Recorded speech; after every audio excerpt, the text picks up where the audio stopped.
We are the B'nai Noah of Indonesia. We consist of, well, registered is around 88 people, 89 people.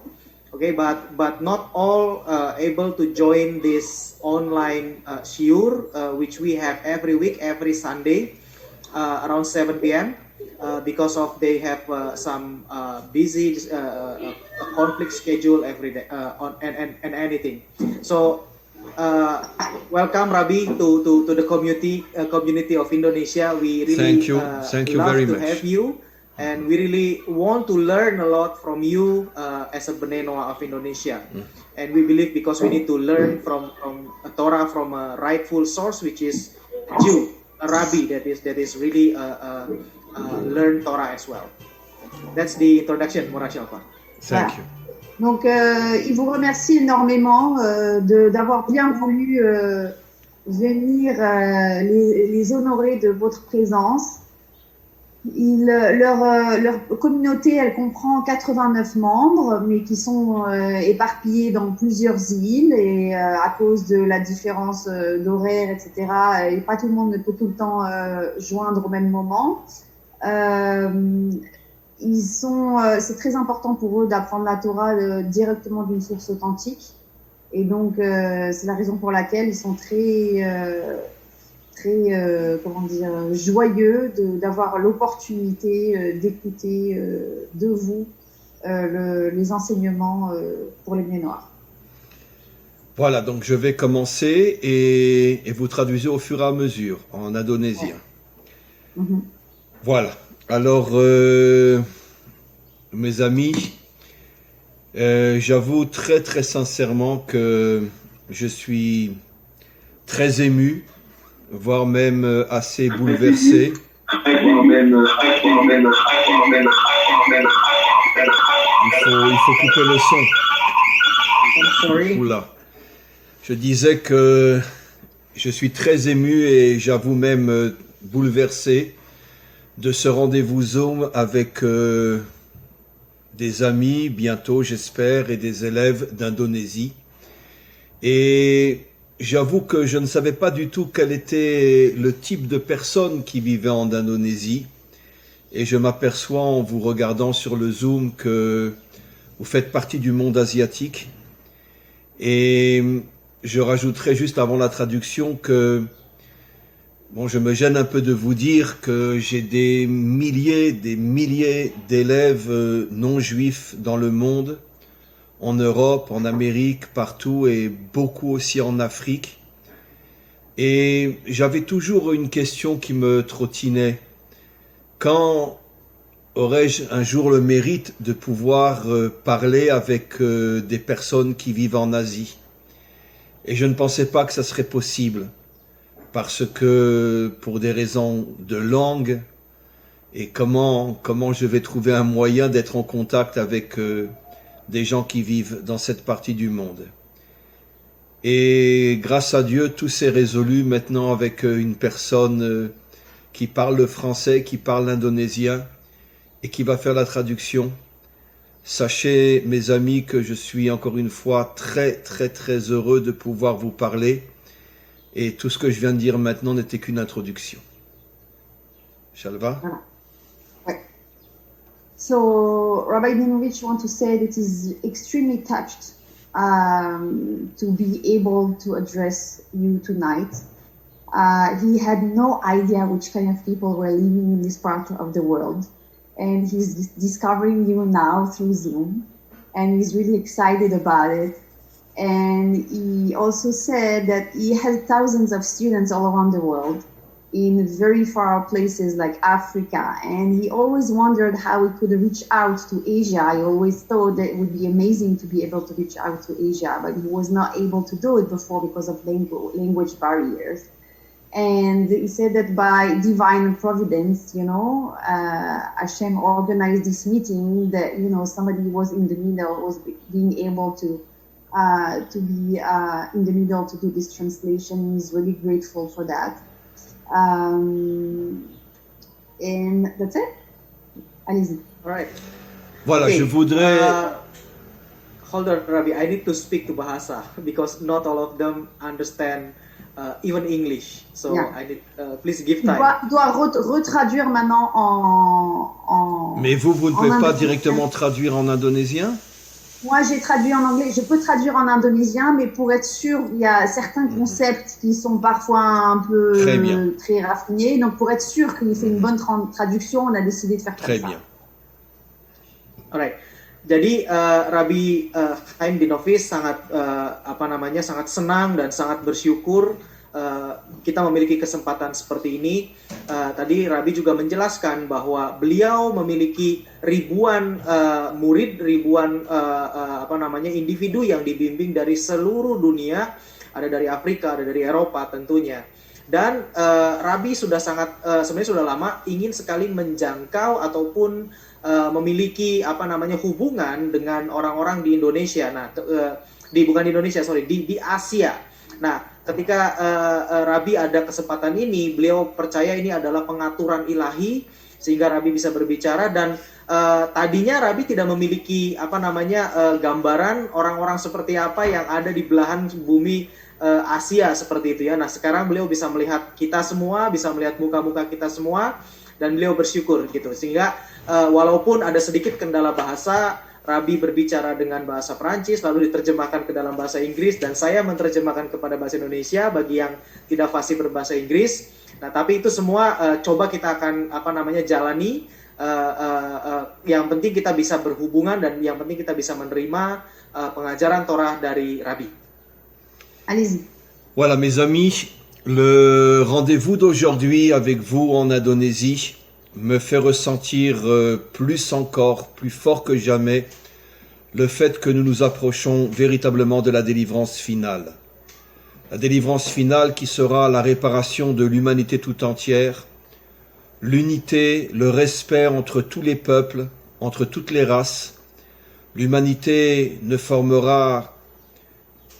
se reconstruira autour, comme je le disais, de l'unité, du respect, de la compréhension, de toutes les différences qu'il y a entre nous. Évidemment, tous les peuples, toutes les nations continueront à garder leur tempérament, leur caractère, et nous resterons différents les uns les autres, mais nous arriverons à trouver l'unité qui fera de nous une humanité de paix, une humanité de respect et une humanité qui servira un Dieu unique qui se dévoilera à tous les peuples et à toutes les nations. Vous voulez traduire? Okay. So, dia merasa he feels that now we are really getting close to the final Geula. Bagaimana transisinya Geula? Paleo, mengerti ya Geula? Mengerti, Geula mengerti. It's a redemption. Yeah. Final redemption. So humanity will be revealed and will be revealed now, in the last times, and we will through respect, mutual respect and mutual understanding. And every nation will keep their character, whatever they are today, they will keep who they are, but we will find unity in order to respect each other and everybody to accept, the kingdom of God on earth. Baruch Hashem. Jadi Rabbi percaya dengan apa yang kita lakukan sekarang ini, kita itu, Rabbi tadi berkata bahwa kita sudah semakin dekat dengan yang namanya Geula. Geula adalah penebusan terakhir. Nah, saya sering bahas mengenai penebusan terakhir ini untuk seluruh bangsa.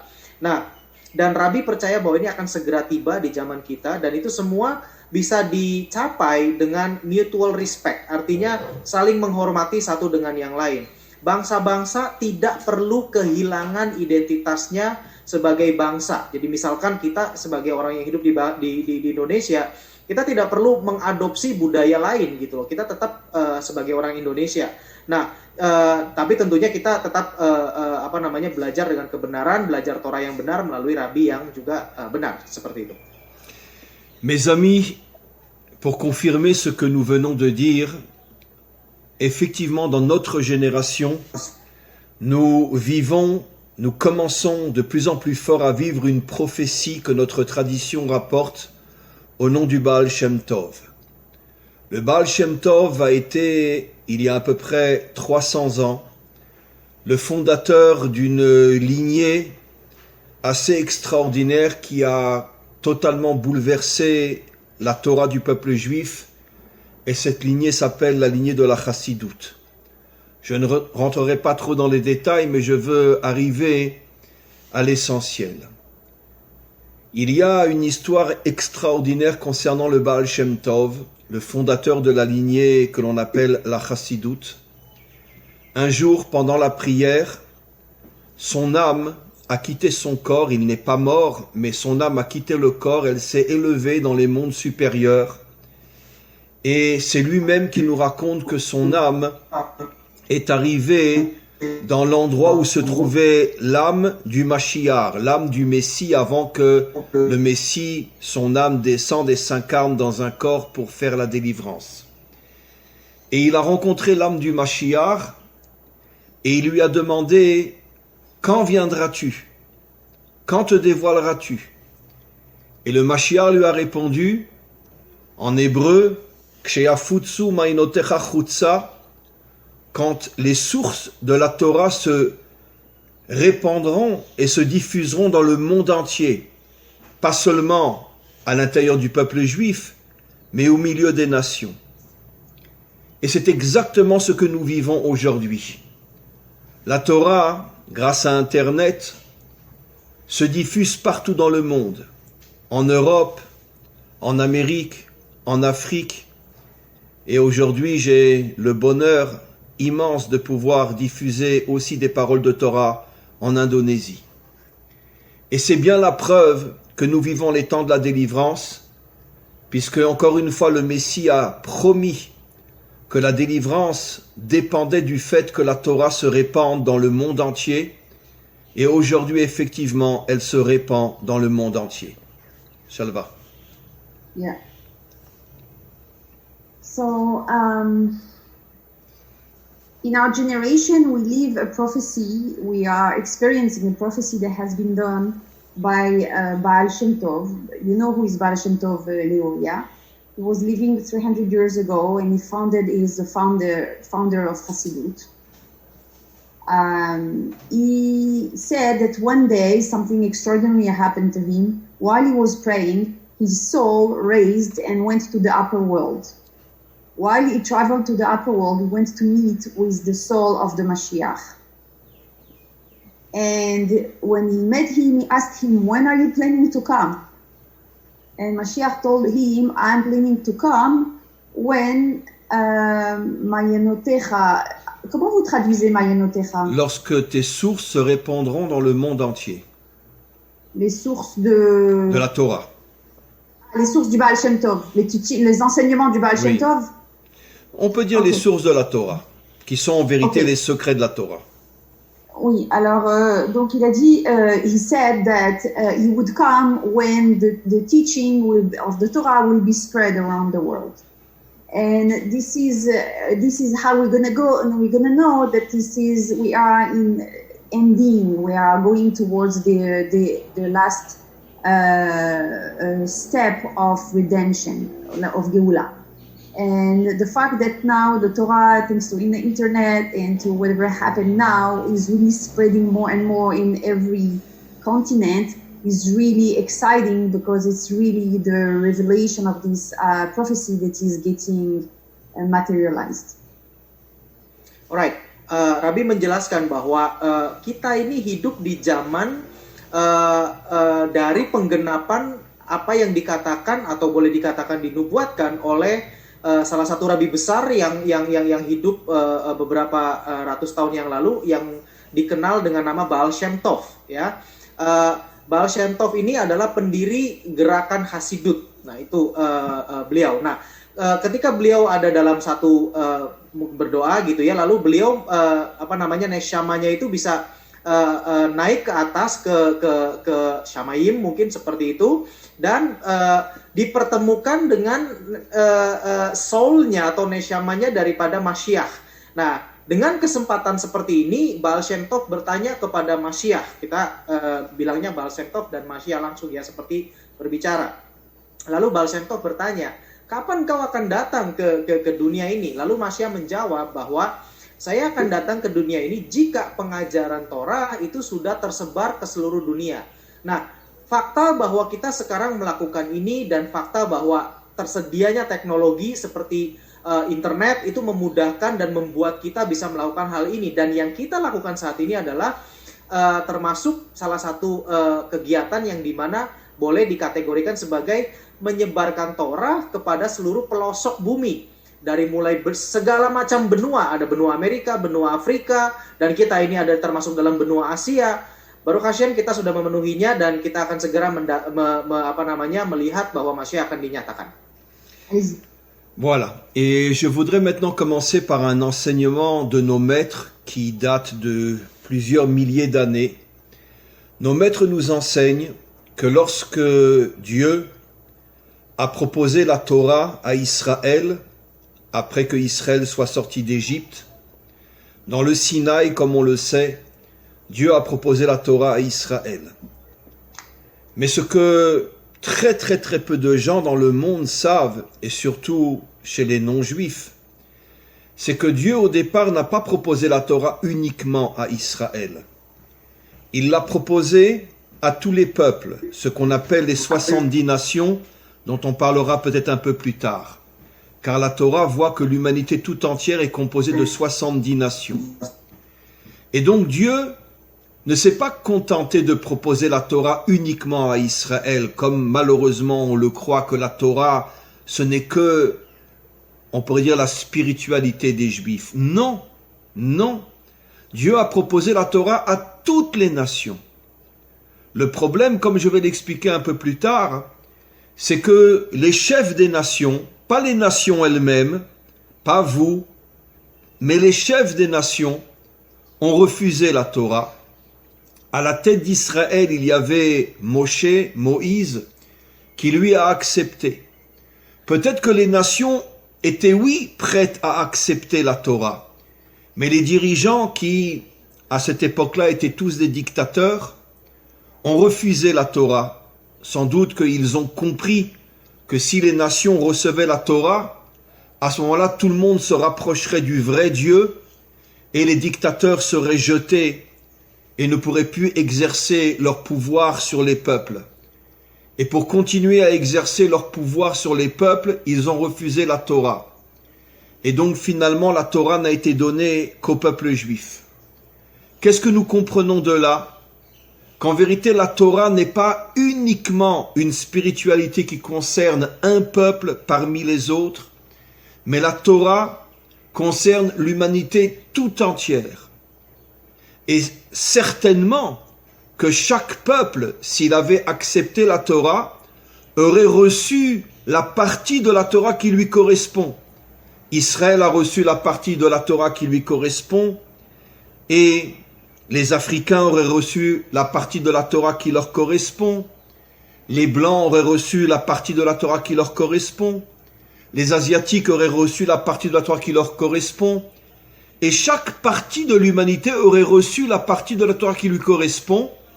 Et tous ensemble, nous aurions été une humanité unie. Malheureusement, comme je l'ai expliqué, les dirigeants ont refusé. Et c'est seulement au moment de la délivrance finale que toutes les nations recevront à nouveau la Torah qui leur correspond. Et à ce moment-là, nous serons tous unis et tous réunis autour d'un même Dieu. Shalva.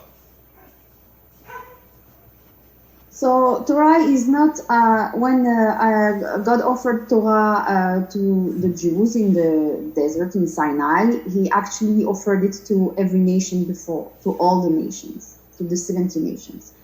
But as you probably know, they refused. But it was not the people that refused, it was their leaders. Their leaders of this time, they were not so interested by a teaching that would empower people. So it would mean taking away their own power.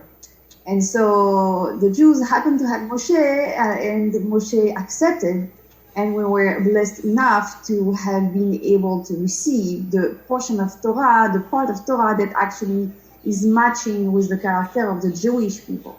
But if the nation would have accepted, on their own, they would probably have received a part that would be specifically designed for them, that would be matching them, what their needs and their character, etc. And because of that, now the world is missing all the part of Torah that is supposed to be downloaded by the different nations. We only have the part of Torah that is downloaded by the Jewish nation. But when Mashiach will come, by the time of Geulah, all the nation will receive the part of Torah that is actually supposed to be for them, specifically for them, and then everybody will be able to gather all those pieces of information and gather something amazing from it. Oke, Rabbi menjelaskan sebuah penjelasan yang sangat luar biasa. Mohon diperhatikan di sini. Jadi ketika Torah itu diberikan, sebelum Torah itu diberikan kepada Bnei Israel, bangsa Israel, Torah itu ditawarkan dahulu kepada bangsa-bangsa lain. Atau mungkin bahasanya adalah Torah juga ditawarkan kepada bangsa-bangsa yang saat itu ada, yaitu 70 bangsa yang kita tahu, 70 suku bangsa. Nah, tetapi yang menerima Torah itu hanya bangsa Israel, hanya Bnei Israel. Nah, sekarang di sini kita perlu paham, Rabbi menjelaskan bahwa ketika ditawarkan itu dan yang menolak itu adalah bukan bangsanya, tetapi itu ditawarkan kepada pemimpinnya. Jadi pemimpin dari masing-masing bangsa tersebut dan mereka menolak. Nah, kenapa menolak? Kemungkinan besar alasannya adalah karena Torah itu bisa memberikan bahasa Inggris itu empower, bisa memperkuat identitas diri ataupun juga bisa memperkuat diri daripada individu manusia. Nah, ini yang dikhawatirkan oleh para pemimpin saat itu adalah mereka kehilangan kuasa. Namanya pemimpin, mereka ingin tetap menguasai kan, sehingga mereka tolak, enggak, bahaya nanti mereka dalam tanda petik berontak apa segala macam. Nah, tetapi Bnei Israel melalui pemimpinnya yaitu Moshe, itu mereka menerima dan Moshe menerima dan memang cocok dengan karakter daripada Bnei Israel. Nah, jadi seandainya saat itu bangsa-bangsa mau menerima Torah, itu bangsa-bangsa itu akan menerima juga, mendownload, mengambil yang menjadi bagian daripada bangsa tersebut gitu loh. Nah, sekarang karena hanya Bnei Israel, hanya bangsa Israel yang menerima Torah, maka yang diambil dalam Torah sekarang itu adalah yang memang spesifik untuk bangsa Israel saja gitu kan.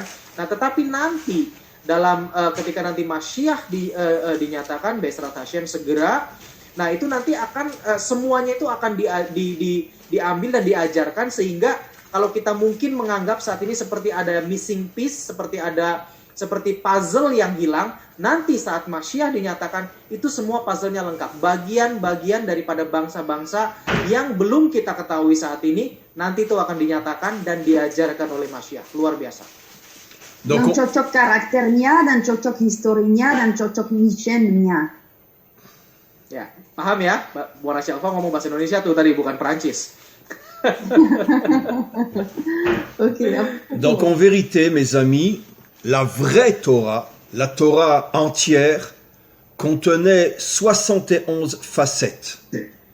Une facette pour Israël et 70 autres facettes pour les 70 nations.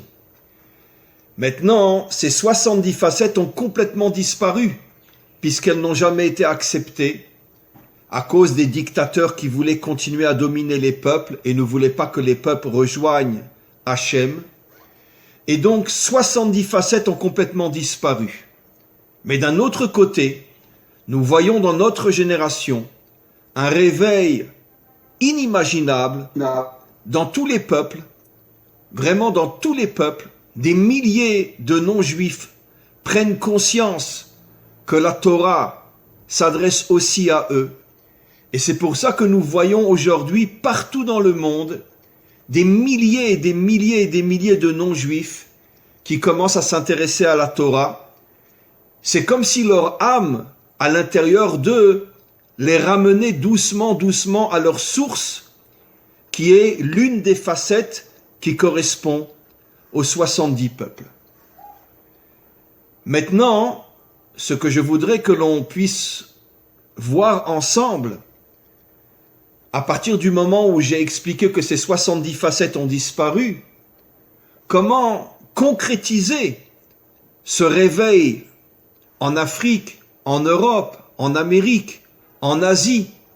Comment concrétiser d'une manière claire ce réveil et ce retour à la Torah, puisque nous ne connaissons pas véritablement la Torah qui correspond aux Africains, ou la Torah qui correspond aux Européens, ou la Torah qui correspond aux Asiatiques, nous ne la connaissons pas.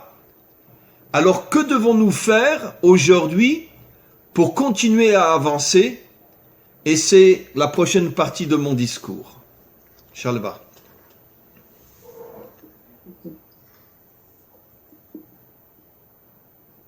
Alors,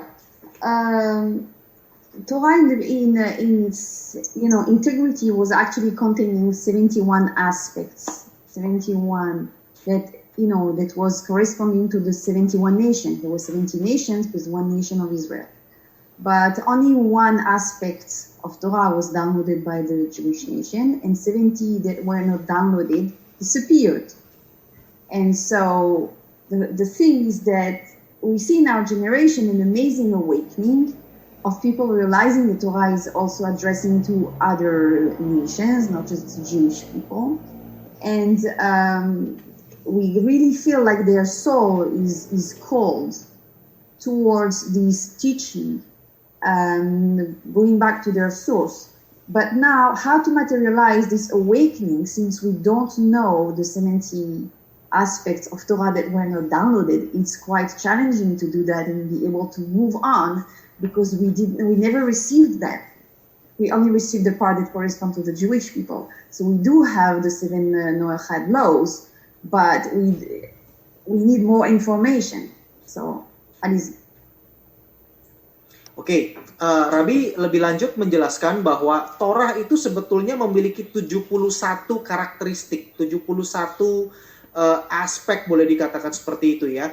Nah, dari mana 71? 70 itu bangsa-bangsa dan 1 Israel. Jadi total keseluruhan bangsa di dunia ini termasuk Bnei Israel. Mungkin 70 dimensi beda. Ya, mungkin bisa tambah dimensi biar ya. Baik, jadi 70 dimensi yang berbeda gitu kan. Jadi karena kan 71 dimensi yang berbeda, 70 bangsa-bangsa dan 1 untuk Bnei Israel. Nah, sekarang yang kita tahu sekarang itu adalah karena yang di-download atau yang diambil, yang mau menerima itu hanya 1 bangsa, yaitu Israel, maka 70 dimensi yang tadi disebutkan itu dalam tanda petik seperti hilang gitu ya, seperti tidak diketahui gitu. Nah, untuk kita bisa mengetahuinya kan sulit juga, karena memang ya tidak ada yang mendownloadnya, tidak ada yang mengambilnya. Nah, tapi itu dijembatani dengan saat ini kita dengan 7 hukum Nuh. Nah, dan fakta bahwa saat ini generasi di mana kita hidup itu kita melihat sendiri juga, termasuk kita semua di sini, itu kita melihat sebuah kayak bangun gitu ya, terbangun kembali bahwa kita itu memang harus kembali kepada Torah. Nah, tetapi Torahnya itu yang 70 itu tadi agak kita belum bisa tahu, belum bisa mengerti, dan sekarang yang bisa kita pelajari saat ini untuk selain daripada non-Yahudi adalah 7 hukum Nuh, the 7 Noahide law. Voilà, je voudrais révéler quelque chose de concret maintenant, qui je pense ne sera pas facile pour vous de l'accepter, mais mon devoir est de le transmettre. Et puis, si on a l'occasion de se revoir, de continuer ces réunions entre nous, on pourra peut-être revenir plus en détail sur ce que je vais commencer à expliquer aujourd'hui. Vous savez que dans le monde matériel, il y a des énergies ou des forces positives et des énergies et des forces négatives. Dans la nourriture, par exemple, il y a des aliments qui nous font du bien et il y a des aliments qui nous font du mal et qui peuvent nous rendre malades. Comme vous le savez, dans les champignons, il y a des champignons qui sont empoisonnés et si on les mange, on peut mourir. De même, au niveau des animaux, il y a des animaux qui sont doux, qui sont gentils, comme un chien apprivoisé qu'on a à la maison. Il y a des animaux qui sont très dangereux, comme un serpent ou comme un scorpion. Ce qui veut dire que dans ce monde, il y a des choses positives et des choses négatives. Je parle du monde matériel. J'ai donné quelques exemples, mais il y a des milliers d'autres exemples. Nos maîtres expliquent que de la même manière que sur le plan matériel, il y a des énergies ou des forces positives et des énergies et des forces négatives. Comme j'ai donné l'exemple, il y a des champignons qui soignent, il y a des champignons qui tuent, parce qu'ils ont du poison en eux. Exactement de la même manière, dans ce monde matériel, il y a des énergies spirituelles, mais qui sont de véritables énergies. Certaines sont positives et certaines sont négatives. Qu'est-ce que cela signifie? Dans un aliment, il n'y a pas, si vous mangez un aliment qui est abîmé, vous allez recevoir des énergies qui risquent de vous rendre malade. Si l'aliment de la viande est resté trop longtemps au soleil et qu'elle a commencé à pourrir, vous la mangez, elle peut vous rendre malade. Ça, c'est sur le plan matériel.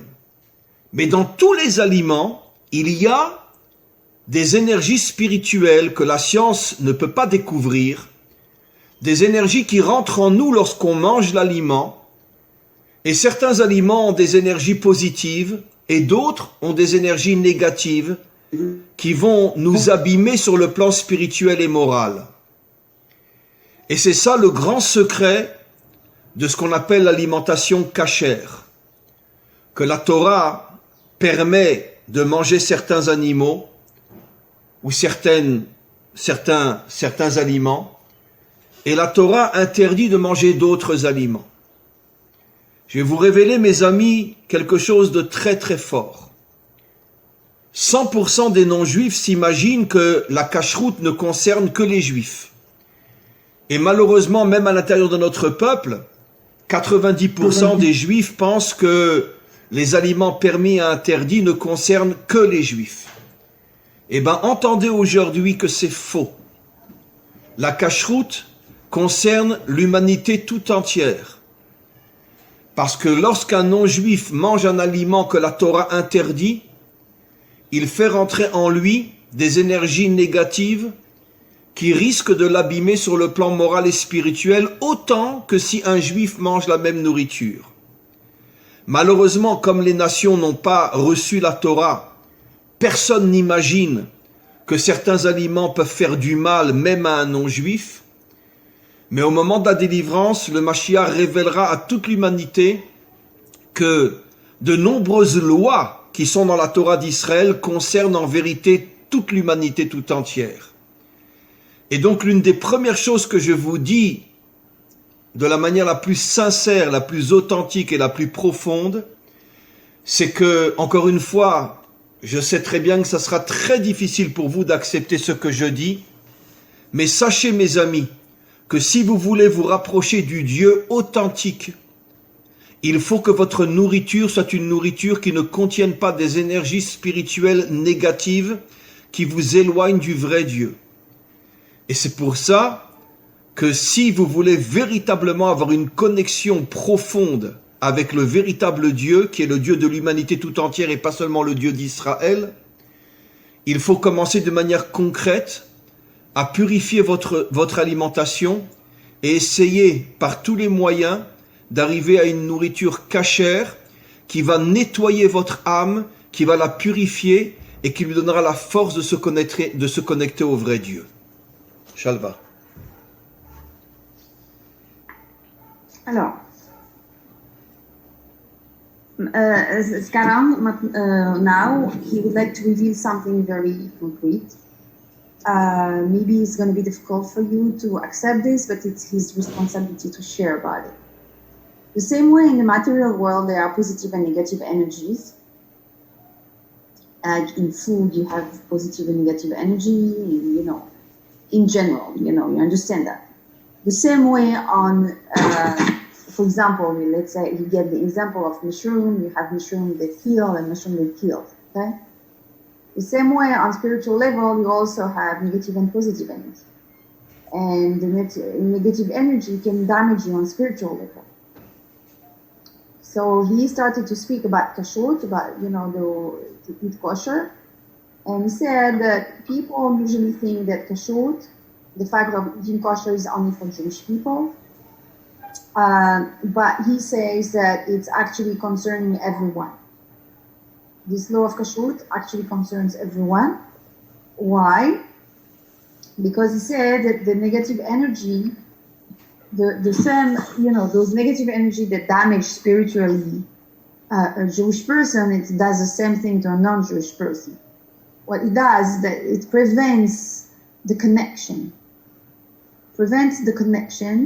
And if someone really wants to get closer to God and have a really authentic relationship with God, he needs to clear himself, to clear the channel that allow the connection. In order for him to clear the channel that allows the connection, he needs to be really aware of whatever he's eating and pay attention to eat food that contain only positive energy.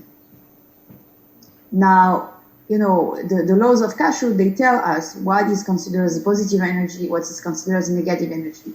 Doesn't mean that when we say negative energy, it doesn't mean that it's bad. It just means that human being cannot recycle this. It will prevent you to have a proper connection.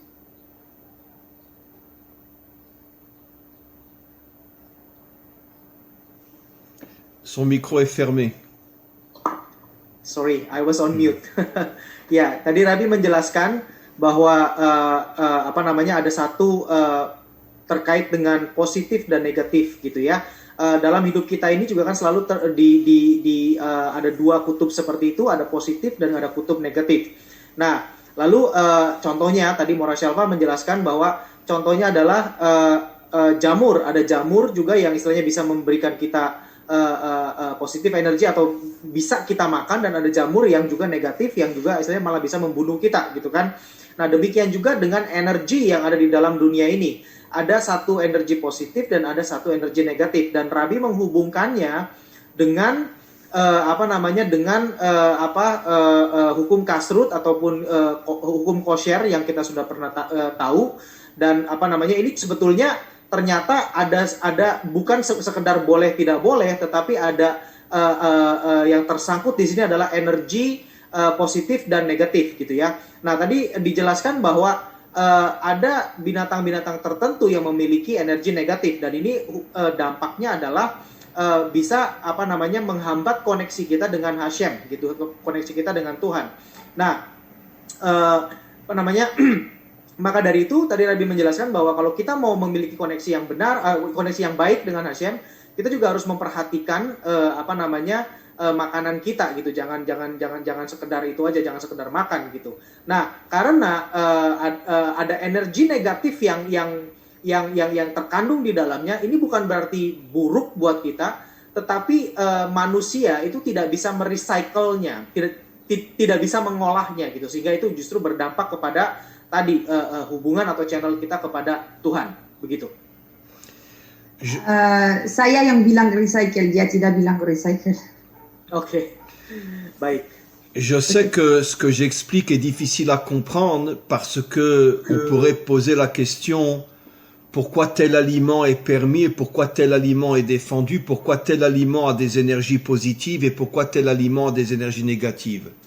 Mais je vous répondrai tout simplement par un exemple très matériel. Pourquoi un serpent nous tue et pourquoi un chien peut être le meilleur ami de l'homme? Apparemment, il y a des natures différentes dans le monde qui font que telle nature devient dangereuse et telle nature devient positive. De la même manière au niveau des animaux, au niveau des aliments, et je vais expliquer dans quelques secondes un grand secret, il y a des natures au niveau des aliments qui font que ces aliments-là peuvent recevoir des énergies positives, et il y a des aliments qui, dans leur caractère, dans leur nature, ne peuvent recevoir que des énergies négatives. Et c'est pour ça que la Torah, dans sa sagesse incroyable, a fait le point et nous a dit ça tu peux manger car ça va t'aider, ça ne mange pas parce que ça va te détruire. C'est vrai dans le domaine de l'alimentation, c'est vrai dans quantité d'autres domaines. Je ne veux pas aujourd'hui rentrer trop dans les détails, mais il y a bien sûr quantité d'autres domaines. Ce que je voudrais juste rajouter, c'est que tous les interdits de la Torah qui concernent notre relation avec la nature, tous ces interdits concernent l'humanité tout entière. Pas seulement les Juifs, comme malheureusement tout le monde le croit, mais l'humanité tout entière. Mais comme l'humanité n'a pas reçu la Torah, elle ne le sait pas. Je voudrais donner, encore une fois, une autre explication plus profonde encore. D'où vient le fait que des aliments sont positifs et d'autres sont négatifs? Tout remonte, mes amis, à la faute de Adam. Je pourrais parler sans exagérer pendant des milliers d'heures sur la faute de Adam, mais bien évidemment c'est impossible. Je vais réduire au minimum. La faute de Adam était aussi un interdit. Ne mange pas, car si tu manges de cette chose-là, elle te tuera, toi et l'humanité tout entière. On voit que la faute de Adam, et Adam n'était pas juif, Adam représente l'humanité tout entière.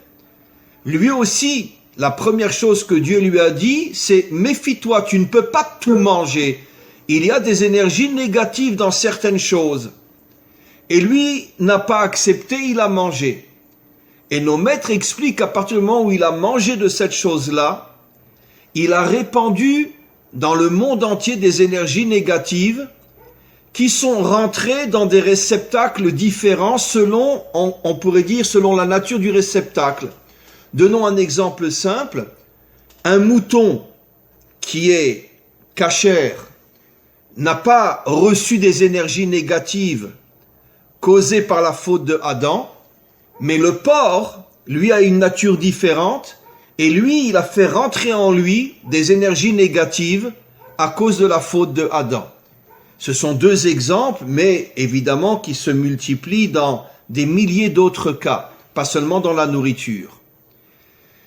C'est aussi la raison pour laquelle il y a eu des peuples qui sont devenus plus cruels que d'autres, des peuples qui sont devenus plus bons que d'autres, des hommes méchants, des hommes gentils, parce que chacun selon son caractère, chacun selon sa nature, est devenu le réceptacle soit de forces négatives, soit de forces positives.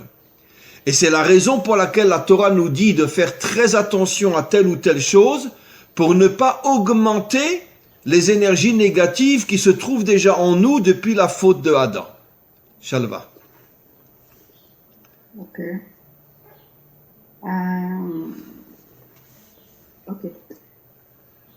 Vous avez dit donc chacun peut devenir un récipient et donc on doit faire attention de ne pas amplifier les énergies potentielles négatives qui sont déjà en nous, c'est ça? Oui. Ok. Non, j'ai lié tout à la faute de Adam, qui lui a dégagé des mauvaises énergies qui sont tombées dans des réceptacles différents selon la nature du réceptacle. Ok. So, Yabilang, he says he knows it's difficult to understand why some food have negative energy and some food have positive energy, but they are just different natures, okay, of things. And Torah knows what damages you and what nurtures you. And this is true in every domain, not just on the food level. Okay? So all the laws, the forbidden laws towards nature that we have in the Torah, they actually concern the whole humanity. Okay? Est-ce que ça inclut la Shemitah? Non, pour l'instant, je parle que des interdits qui sont liés à la nature. Je ne peux pas rentrer trop dans les détails. Parce que la Shemitah, c'est pas lié à la terre, c'est la nature, non? Oui, mais c'est seulement dans la terre d'Israël. D'accord. So now, why some food are positive and some food are negative? It's all started from Adam's sin. When God told Adam, you cannot eat everything because some food are going to damage you now because you're not ready for it. What he did really when he took on that energy that he was not ready to process is that he released some negative energy too early, and whatever was around became a receptacle for this energy, and according to everyone's nature, this energy turned into something positive or negative inside. And so we also, like it happened, it was the same for animals and for people. Some people became more cruel after that. Some people became better after that. Some animals they started to carry negative energy after that, and some animals carried only positive energy after that. So everybody received those energy, and we have to pay attention to amplify the potential negative energy that we all received at this moment, but only to amplify the positive ones. Oke, jadi memang agak sulit untuk dimengerti di sini bahwa ada satu energi negatif, ada satu energi positif, segala macam ya. Nah, tapi itu semua Torah mengerti apa yang baik dan apa yang tidak baik buat kita. Nah, ada sebetulnya itu semua itu bersumber dari ketika peristiwa di Adam gitu ya. Ketika peristiwa pertama manusia pertama, Tuhan kan berkata bahwa kamu ini yang boleh kamu makan dan ini yang nggak boleh kamu makan. Nah, tetapi ketika Adam memilih yang salah, maka itu sudah energi negatifnya itu masuk ke dalam dirinya gitu. Jadi kita itu seperti reseptor, kita itu seperti penerima energi yang ada, dan itu sumbernya dari makanan gitu ya. Nah, maka dari itu kita harus hati-hati bahwa yang masuk yang kita makan itu jangan sampai memperkuat energi negatif yang sudah memang kita miliki, tetapi kita harus memperkuat atau amplified itu energi positif yang ada gitu ya. Nah, makanya ada sering kita lihat secara fenomena alam gitu, ada orang-orang tertentu yang makan apa tuh malah jadi lebih kejam gitu, lebih cruel gitu ya. Binatang juga demikian. Nah, karena memang itu ada energi tertentu, yaitu positif ataupun negatif, yang masuk ke dalam tubuh kita. Voilà. Si vous êtes intéressé, j'ai volontairement aujourd'hui, c'est important ce que je dis Shalva là, volontairement aujourd'hui je ne suis pas rentré trop dans des détails, mais on pourra le faire peut-être si on a d'autres rendez-vous ensemble. Mais je vous ai montré un exemple concret que même en tant que non-juif, énormément de parties de la Torah vous concernent. Je sais que ça peut vous choquer, ça peut vous étonner, mais encore une fois, c'est parce que toutes ces facettes de la Torah qui concernent les non-juifs ont été complètement voilées, et ça vous est très difficile, des millénaires après, d'imaginer que vous êtes concernés vous aussi par l'alimentation cachère et quantité d'autres choses que je n'ai pas citées, mais auxquelles je viendrai si on a d'autres rendez-vous. Je voudrais revenir sur un autre point aussi, qui aussi est concret et très important. Je pense que vous devez essayer de vous organiser en tant que communauté, si vous avez la possibilité de vous regrouper. Et qu'est-ce qu'une communauté, pour essayer de prendre l'exemple de ce que nous faisons, nous, les Juifs? C'est quoi une communauté? Une communauté, elle est fondée sur deux aspects très importants, l'étude et la prière. L'étude, je pense que c'est relativement facile, en ce sens que j'imagine que énormément de livres de Torah ou de commentaires de Torah sont traduits aujourd'hui en anglais. Pour ceux qui comprennent l'anglais, j'imagine que la majorité d'entre vous comprennent l'anglais, ou bien peut-être traduit aussi en indonésien, je ne sais pas, mais en tous les cas en anglais c'est sûr. Donc vous pouvez 1 ou 2 fois par semaine vous rassembler et étudier un texte ensemble de Torah. Je pense que Shalva sera beaucoup plus à même que moi de voir exactement comment les choses sont possibles à votre niveau. Et aussi au niveau de la prière. Là, je voudrais insister un peu plus. Exactement de la même manière que j'ai expliqué que de nombreux aspects dans la Torah concernent toutes les nations, même si tout le monde l'ignore, de la même manière dans la prière, il y a un livre de prière qui concerne l'humanité tout entière, et ce sont les psaumes du roi David. Les psaumes du roi David, même s'ils ont été écrits en hébreu, ne concernent bien sûr pas uniquement le peuple juif. Celui qui est habitué à lire les psaumes s'aperçoit que les enseignements et les messages des psaumes concernent chaque homme et chaque femme. Et je pense que ça serait aussi une manière très concrète de créer entre vous une communauté, ou plusieurs petites communautés si vous habitez loin les uns les autres, de vous rassembler pour étudier ensemble 1 ou 2 fois par semaine, et de vous rassembler pour lire ensemble des psaumes du roi David, et essayer après la lecture de ces psaumes de parler ensemble du message de ces psaumes, qu'est-ce qu'ils nous transmettent, comment arriver à se construire grâce à la lecture de ces psaumes.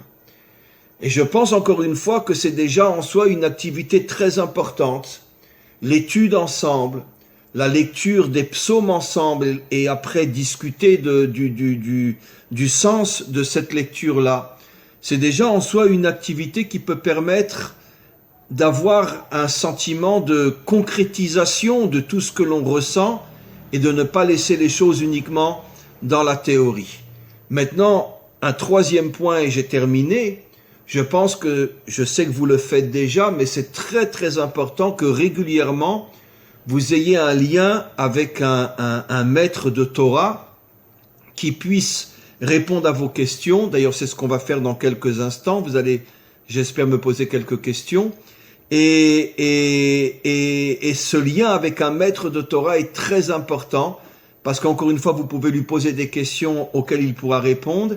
Et ça vous permet aussi, d'une manière plus profonde, d'avoir un lien plus vivant avec la Torah d'Israël qui, comme je l'ai expliqué aujourd'hui, est la Torah de l'humanité tout entière. Et c'est ce que le Mashiach dévoilera. Shalva. So, if you're interested to go deeper into the subject, we'll do it another time if we get the occasion to have another encounter. But what he would like to say is that one more very important thing is to get organized as a community, to have gathering as a community. And what is the most important? What is a community? So he's saying there are 2 aspects in those gatherings that you can put together. First of all, is study that you already do. It's amazing. And also prayer, getting together to pray. And he said that, there is a book of prayer that concerns the whole humanity, is the Psalm of David. So you could gather around this book and read it together, and after have a teaching, about what you have read, what is the message. So it could give you a sensation of, being more concrete, not just speaking in theory, but be able to gather around a kind of ritual that would be helpful for you. Have a feeling that you're also starting to act, And he said that it's very important you will have regularly a Torah teacher that can answer your questions, because you need a very lively connection with Torah, not just theory, but someone that is able to really answer your question on a daily basis, how to bring this teaching to the concrete life. Shalva, je voudrais juste rajouter que, en vérité, il y a quelque temps, mes nombreux élèves non juifs de par le monde m'ont demandé d'écrire un livre de prière pour eux. Et j'ai écrit un livre de prière que j'ai ici à la maison, mais en français. Et si vous êtes intéressé, je peux vous l'envoyer et vous pourrez... Si, il est là-haut. Je peux vous l'envoyer. Je peux vous en envoyer un que vous pourrez traduire, en indonésien et éventuellement après l'imprimer pour tous ceux qui sont intéressés. C'est un livre de prière très intéressant, pas gros, il fait une 20aine de pages, mais si vous arrivez à le traduire en indonésien, je pense que ça peut être très utile pour tous ceux qui écoutent le cours d'aujourd'hui et plus encore. Peut-être qu'on pourrait le scanner, ce serait plus pratique. Oui, je pourrais effectivement aussi le scanner. Vous pouvez l'expliquer. So he said that also some time ago some of his students around the world asked him to write a prayer book. So he wrote a prayer book. I know that you already have one, but that could be also something that you can look into if you're interested. It's small, it's only 20 pages, but if you could eventually translate it in Indonesian, that would be something that could be also interesting for you to have to pray together. Oke, tadi Rabi menjelaskan bahwa kalau kita mau membahas terkait tadi makanan positif energi, negatif energi seperti itu ya, itu tentunya kita akan makan banyak waktu dan kita bisa atau membahasnya itu di lain kesempatan, dalam arti ketika kita bertemu di kesempatan yang lainnya ya. Nah, tapi Rabi menjelaskan bahwa yang penting bagi kita di sini adalah untuk Bnei Noah Indonesia itu adalah memiliki komunitas, community. Nah, ada beberapa hal yang ada dua terutama yang perlu dilakukan, yaitu yang pertama adalah sebagai komunitas itu adalah belajar Torah. Nah, tadi juga sudah dijelaskan bahwa apa yang kita lakukan ini sudah di track yang benar. Kita sudah punya wadah untuk belajar Torah, ya walaupun belum bertemu secara fisik ya karena pandemi dan segala macam dan karena kendala kita berbagai macam kota. Tapi pertemuan kita mingguan kita belajar Torah itu sudah baik. Dan tadi Rabi juga menjelaskan bahwa bukan hanya sekedar belajar teori, tapi juga harus ada orang yang bisa, katakanlah kalau ada pertanyaan, lalu ini seperti apa dan bagaimana aplikasinya di dalam kehidupan kita sehari-hari, itu juga penting. Nah, kita sudah memilikinya juga, kita punya grup, kalau ada apa-apa dan kita sudah mulai seperti itu, ada pertanyaan, ini maksudnya apa dari Torah ini, lalu bagaimana aplikasinya di dalam kehidupan kita, itu kita sudah lakukan, Baruch Hashem. Nah, yang kedua, Rabi juga menyarankan bahwa kita ada seperti dalam tanda petik ya, itu ritual gitu. Nah, tapi maksudnya di sini kita mulai mencoba bukannya sekedar belajar Torah, tapi berdoa bersama. Tadi menggunakan buku yang sudah kita punya, buku Sidur Bnei Noah. Nanti Rabi juga akan mencoba memberikan apakah kita mau pakai atau enggak. Nanti saya akan lihat dan saya akan review. Nah, satu saran dari Rabi juga kita bisa mulai dengan Mazmur, Psalm.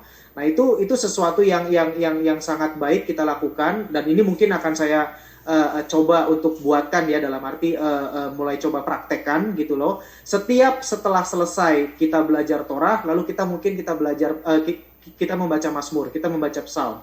Satu pasal, dua pasal seperti itu, dan kita mulai sehingga kita bisa merasakan, dan bukannya sekedar teori, tetapi bisa tahu juga bagaimana aplikasinya, belajar dari Daud seperti itu. Kira-kira demikian. Voilà, maintenant pour la dernière partie, je peux encore rester Shalom à peu près un quart d'heure. Après, il faut que je m'en aille. Est-ce qu'il y a des questions? Je pense maintenant on devrait passer aux questions. Sekarang kalau masih ada 15 menit saja, kalau ada yang mau tanya sesuatu, silakan. Oke, teman-teman, kita punya 15 menit waktu lagi. Kalau ada yang mau bertanya, silakan. Nanti bisa disampaikan, unmute gitu ya, lalu bicara. Akan lebih baik jika bisa kelihatan mukanya sehingga Rabi tahu siapa yang bertanya. Seperti itu. Tapi kalau nggak, jangan khawatir. Tidak bisa dalam bahasa Inggris, tapi bahasa Indonesia juga nggak apa-apa. Mudah-mudahan Mora Shalva mengerti, tapi kalau nggak saya bisa terjemahkan gitu ya. Nanti Mora Shalva terjemahkan ke dalam bahasa Prancis. Sebelum itu saya mungkin akan sambil menunggu teman-teman untuk mengajukan pertanyaan. Saya ada beberapa pertanyaan.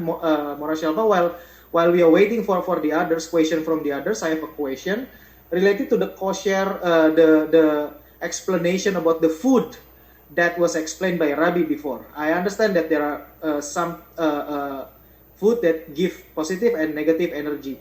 So, is Bnei Noah obligated to follow the full kashrut as per Jewish, or how is it? Because we can easily right now choose the animal. Like for example, we do not eat pork, we do not eat anything which is there, right?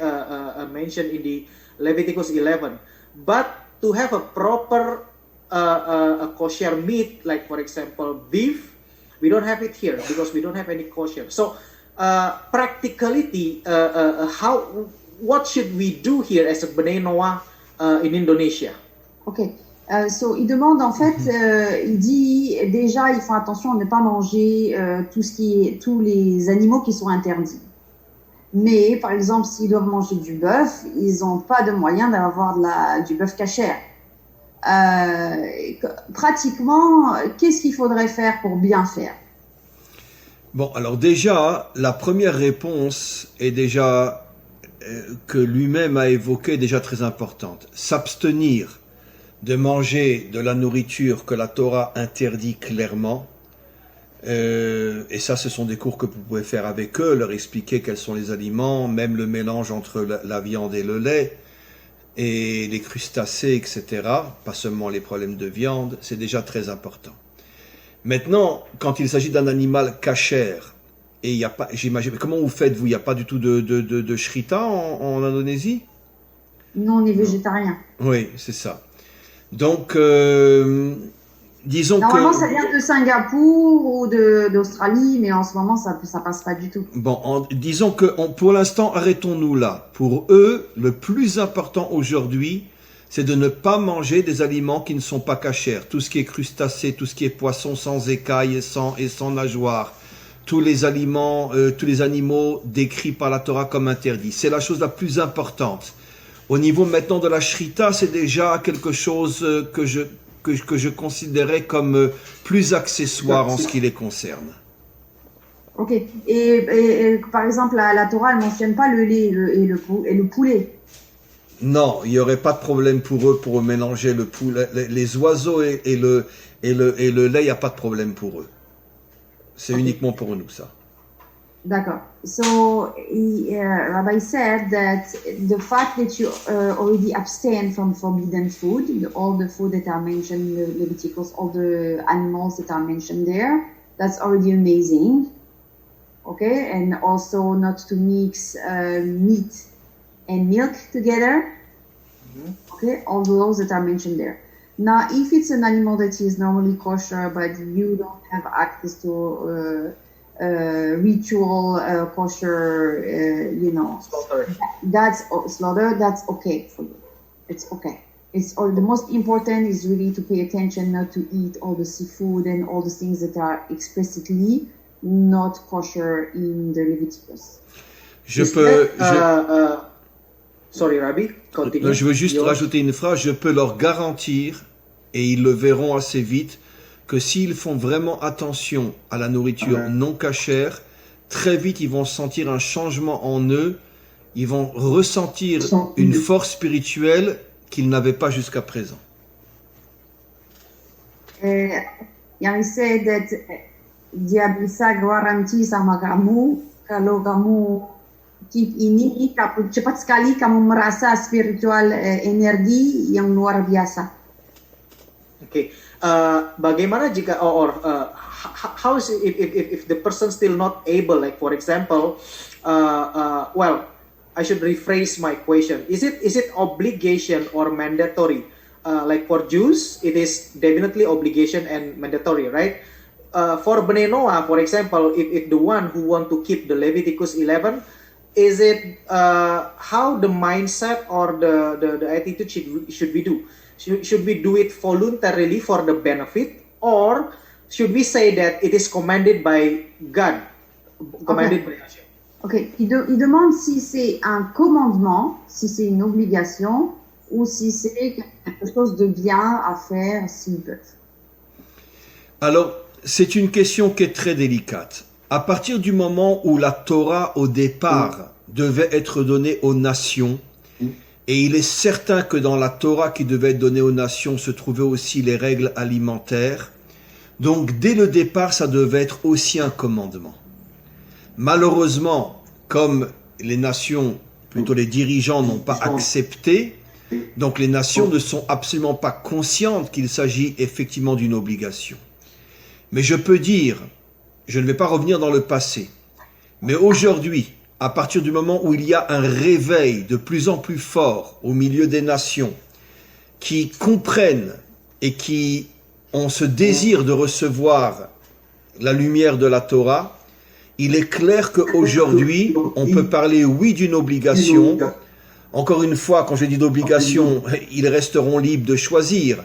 Mais je considère que c'est, oui, une obligation aujourd'hui pour les Bnei Noar de manger kasher autant que pour les Juifs, parce que c'est ce qui va les préparer à la délivrance finale.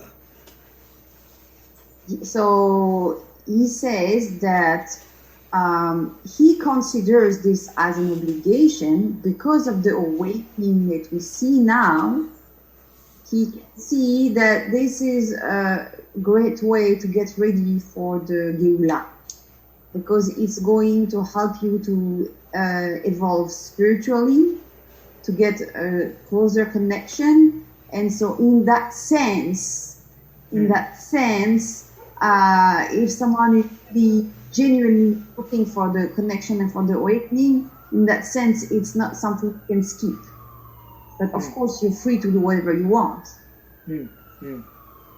Ya, oke. Jadi mohon maaf teman-teman, tadi saya nanyanya berurut karena saya pikir ini akan apa namanya pertanyaannya akan nyambung ya. Jadi saya jelaskan. Saya bertanya terkait dengan masalah makanan tadi, gitu kan? Tadi dikatakan ada makanan yang mengandung apa namanya energi positif, ada yang mengandung energi negatif. Lalu pertanyaan yang jelas sekali harusnya kita tanyakan adalah, apakah kita harus mengikuti hukum kasrut atau hukum kosyernya full secara Yahudi, gitu kan? Nah, Rabbi berkata bahwa jika kita bisa mengikutinya, itu tentunya akan baik, karena Rabbi berkata tadi bahwa jika kita bisa mulai menerapkan pola makan seperti itu, Rabbi tadi menggaransi bahkan bahwa kita akan mendapatkan impact yang spiritual kita itu akan lebih bebas dan akan lebih sepertinya lebih gampang gitu terkoneksi dengan Hashem, ya. Nah, terus Rabbi berkata bahwa kalau misalkan kita tidak bisa mendapatkan akses kepada daging kosher, yaitu misalkan hewan seperti contohnya sapi itu ya, ataupun kambing, nah yang tidak bisa di slaughter ataupun disembelih sesuai dengan yang diajarkan oleh Moshe, Rabbi berkata ya udah nggak apa-apa, makan aja, no problem, tapi setidaknya berikan itu hindari yang dilarang di dalam Imamat 11. Nah, lalu saya menanyakan lagi, apakah ini wajib hukumnya? Nah, Rabbi berkata begini, dengan konteks, jadi ini perlu dipahami ya teman-teman ya, dengan konteks final geula ataupun penebusan terakhir seperti ini, di mana juga terjadi kebangkitan, orang-orang mulai banyak kembali kepada Torah. Hal ini menjadi penting agar kita tidak ketinggalan untuk bisa kita spiritualnya bisa naik juga, sehingga kita bisa cope ataupun bisa istilahnya nggak ketinggalan kereta gitu loh. We don't left the train gitu kan, sepertinya kira-kiranya seperti itu. Nah jadi tapi ya tentunya sebagai seorang Bnei Noah tadi Mora Shelva juga berkata bahwa ya kita terserah, kita boleh melakukan apapun, tapi kalau kita mau mendapatkan spiritual benefit, kalau kita mau mendapatkan tadi kalau kita mau lebih lagi meningkatkan koneksi kita dengan Hashem, spiritual dengan Hashem, itu salah satu hal yang bisa kita lakukan untuk mendapatkan keuntungan dari situ gitu kira-kiranya. Ada yang punya yang mau tanya sesuatu? Ya, silakan. Yang lain gimana? Ayo, jangan malu-malu. Ada yang mau ditanyakan lagi nggak?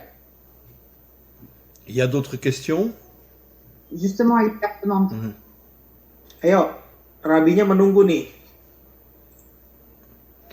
Moi, ce que je vous propose, Shalva, parce que je suis un petit peu pressé maintenant, s'il n'y a pas d'autres questions. Je peux répondre aux questions et si je ne sais pas répondre, je vous enverrai la question. Voilà, et je voudrais conclure alors, c'est possible? Ok. Voilà, donc vous traduirez après. Donc, mes amis, je vais devoir maintenant m'absenter parce que j'ai d'autres activités. Je tenais à vous dire vraiment que je suis vraiment bouleversé par ce rendez-vous. Ça me fait quelque chose que vous ne pouvez pas imaginer. Et ça ne fait que renforcer véritablement ce que je disais au début du cours, que nous sommes vraiment dans les temps de la délivrance finale. Parce que de voir des Bnei Noar du monde entier s'intéresser à ce point à la Torah, c'est bien la preuve qu'il y a un réveil divin qui vient d'en haut, qui rentre dans l'âme de milliers de non-juifs qui prennent conscience que le monde avance vers la délivrance. Je souhaite personnellement est très très fort que nous puissions garder ce lien, que si vous l'acceptez, que je puisse être l'un de ceux avec lesquels vous aurez un rendez-vous de temps à autre. Et voilà, et je vous souhaite tout le meilleur. Je remercie Shalva pour le Zoom d'aujourd'hui. Je remercie, je ne sais pas son nom, Noahi d'Indonésia. Je le remercie lui aussi, un homme extraordinaire, et vous tous et vous toutes. Et j'espère vraiment qu'on va garder le contact et qu'on pourra avancer ensemble et faire de très très grandes choses ensemble. Merci. Amen. Ok. Vous pouvez partir, Rav, et si vous êtes pressé, je leur traduirai. À moins que vous vouliez rester le temps que je traduise. Traduisez, c'est bon. J'ai encore une minute ou deux. So he said that he's really deeply touched and moved that he had got the opportunity to meet with you, and it makes him feel that we're really living the time of Geula, and he would like to have the honor to keep in touch with you and be one of the rabbis that you can in touch when you need, and to meet again, and because it's a real honor for him. Baruch Hashem. Teman-teman, Rabbi sangat senang, sangat juga tersentuh secara pribadi dengan kita mengadakan session ini, dan beliau juga bisa menyampaikan di sini.